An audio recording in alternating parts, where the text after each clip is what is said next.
गौतम बुद्ध, सिद्धार्थ गौतम की जीवन कथा बौद्ध धर्म की नींव है और उनके जीवन में अनेक महत्वपूर्ण मोड़ हैं जिन्होंने मानवता को दिशा दी। उनके जीवन का संक्षिप्त विवरण इस प्रकार है।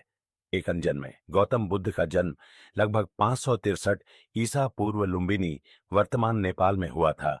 उनका जन्म राजा शुद्धोधन और महामाया देवी के घर हुआ था। उनका नाम पहले सिद्धार्थ था और उन्हें सिद्धार्थ गौतम के नाम से जाना जाता है। तो 2 राजकुमार का जीवन। सिद्धार्थ का पालन पोषण एक राजकुमार के रूप में हुआ था।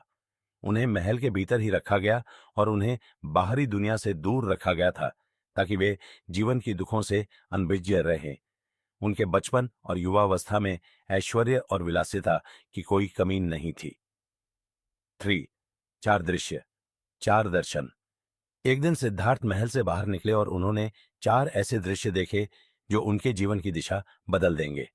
वृद्ध व्यक्ति, बुढ़ापे का सामना, रोगी, बीमार व्यक्ति देखना, मृत व्यक्ति, मृत्यु का सामना, साधु, संत या तपस्वी का जीवन।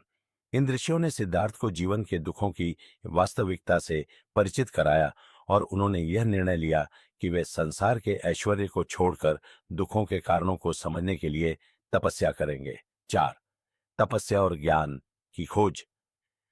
सिद्धार्थ ने सांसारिक सुखों से वासना त्याग दी और कठोर तपस्या शुरू की। उन्होंने बहुत समय तक ध्यान और साधना की, लेकिन उन्हें शांति और मुक्ति का वास्तविक अनुभव नहीं हुआ। 5 बोधि वृक्ष के नीचे ध्यान। सिद्धार्थ ने अंततः बोध गया, वर्तमान बिहार, भारत में एक बोधि वृक्ष के नीचे ध्यान करना शुरू किया।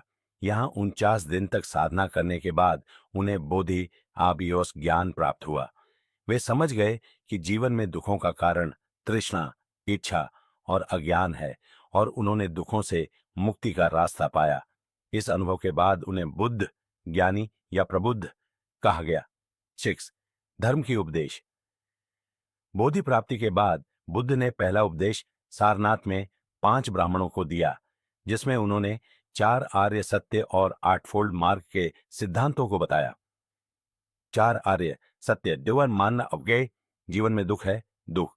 2 दुख का कारण तृष्णा, 3 तृष्णा का कारण अहंकार, 4 अहंकार का कारण मोह, इच्छा है, 3 दुख का निवारण संभव है, 4 निवारण के लिए 8फोल्ड मार्ग का पालन करना चाहिए। 8फोल्ड मार्ग: सही दृष्टि, सही संकल्प, सही वचन, सही कर्म, सही आजीविका, सही प्रयास, सही मानसिक ध्यान, सही समाधि। 7 प्रचार और निधन। बुद्ध ने पूरे भारत में अपना उपदेश दिया और धर्म के प्रचार में व्यस्त रहे। उन्होंने लोगों को संसार के दुखों से मुक्ति के लिए सही जीवन जीने का मार्ग बताया। 80 वर्ष की आयु में कुशीनगर में उनका निधन हुआ। गौतम बुद्ध के उपदेश आज भी विश्व भर में बौद्ध धर्म के रूप में जीवित है और उनका संदेश आज भी लोगों को मानसिक शांति और दुखों से मुक्ति की ओर प्रेरित करता है। माय चैनल को सब्सक्राइब,